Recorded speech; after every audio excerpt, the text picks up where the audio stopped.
ଯାତ୍ରା ମାଲିକ ମାନେ ନୁହେଁ, ଜଣେ ମାଲିକ କହିଛନ୍ତି ଶ୍ରୀଯୁକ୍ତ କ୍ଷୀରଚନ୍ଦ୍ର ସ୍ୱାଇଁ ମହତା ବାବୁ। ଆମେ ଆଶା କରୁନଥିଲୁ ଯେ ସେ ଏଭଳି କଳାକାରମାନଙ୍କୁ ଏଭଳି କହିବେ। ଆମେ ଜାଣିଛୁ ମନ୍ତବ୍ୟ ଦେଇଛନ୍ତି, କଳାକାରମାନଙ୍କୁ କହିଛନ୍ତି ଯେ କୁକୁର ଭଳି ରୁଟି ସକାଳେ ଖାଆନ୍ତି, କୁକୁର ଭଳି ଆକ୍ଷେପ କରିଛନ୍ତି। ତେଣୁ ସେ କଥା ହେଉଛି କଳାକାର ସଂଘ ତରଫରୁ ଏହାକୁ ନିନ୍ଦା କରାଯାଉଛି ଏବଂ ଏହି କଥା ଉପରେ ସେ ତାଙ୍କର ଦୁଃଖ ପ୍ରକାଶ କରନ୍ତୁ।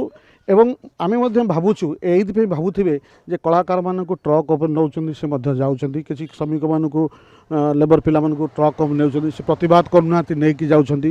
ଏବଂ ବର୍ଷକୁ ମାତ୍ର 4-5 ଦିନ ଛୁଟି ଦେଇ ରିହର୍ସାଲ ଏବଂ ଯାତ୍ରା କରିକି ମିନିମମ୍ 3 ମାସ 365 ଦିନରୁ 350 ଦିନ ତାଙ୍କର ଡ୍ୟୁଟିରେ ଏନଗେଜ୍ କରୁଛନ୍ତି। ମୁଁ ଭାବୁଛି ବୋଧେ ସେ ସେଇଗୁଡ଼ାକ ପ୍ରତିବାଦ ନ କରିବାରୁ ଏହା ଏଭଳି ମନ୍ତବ୍ୟ ଦେଇଛନ୍ତି।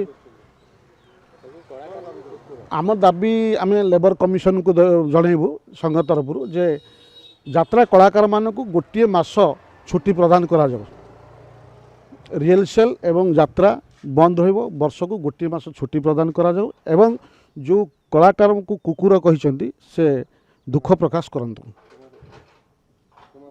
କ୍ଷମାପ୍ରାର୍ଥନା ବା ଦୁଃଖ ପ୍ରକାଶ କରନ୍ତୁ। କେଉଁ ପରିସ୍ଥିତି କହିଲେ ସିଏ ନିଜେ କହିପାରିବେ, କାରଣ କେଉଁ ପରିସ୍ଥିତି କହିଲେ ଆମେ କହିପାରିବାନି। କିନ୍ତୁ ସେ କହୁଛନ୍ତି ସକାଳେ ବାସି ରୁଟି, ରାତିରେ ତ କଳାକାରମାନେ ନିଶ୍ଚିତ ଭାବରେ ଖାଆନ୍ତି ନାହିଁ।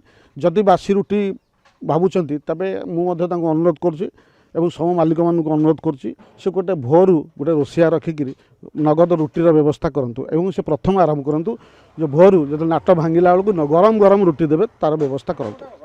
କଳାକାର ଦାମୀ ହେଉ କି କମ୍ ଦାମୀ ହେଉ, ଯେତିକି ହେଉ କଳାକାର କଳାକାର। ତେଣୁ କଳାକାରକୁ ସମ୍ମାନ ଦେବା କଥା। ସିଏ ମଧ୍ୟ ଆଗରୁ ଆମେ ଯାହା ଜାଣିବାକୁ ପାଇଲୁ ସିଏ ମଧ୍ୟ ଯାତ୍ରା ପରିବେଷଣ କରୁଥିଲେ, ଯାତ୍ରା ଅନୁଷ୍ଠାନରେ ଥିଲେ।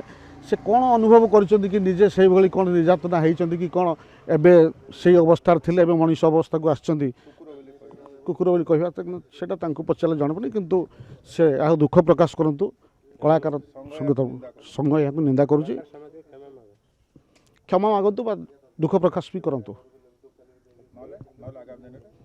ନାଇଁ, ଆଗାମୀ ଦିନ ତ ଆମର ମେନ୍ କଥା ହେଉଛି ଯେଉଁଥିପାଇଁ ସେ କହୁଛନ୍ତି ଆମେ କଳାକାର ସଂଘ ଚୁପ୍ ରହିବନି, କମିଶନ ଦେବ ଯେ ଟ୍ରକ୍ ଉପରେ କେହି ଯିବେନି ଏବଂ ମାସେ ଛୁଟି ଦିଆଯାଉ।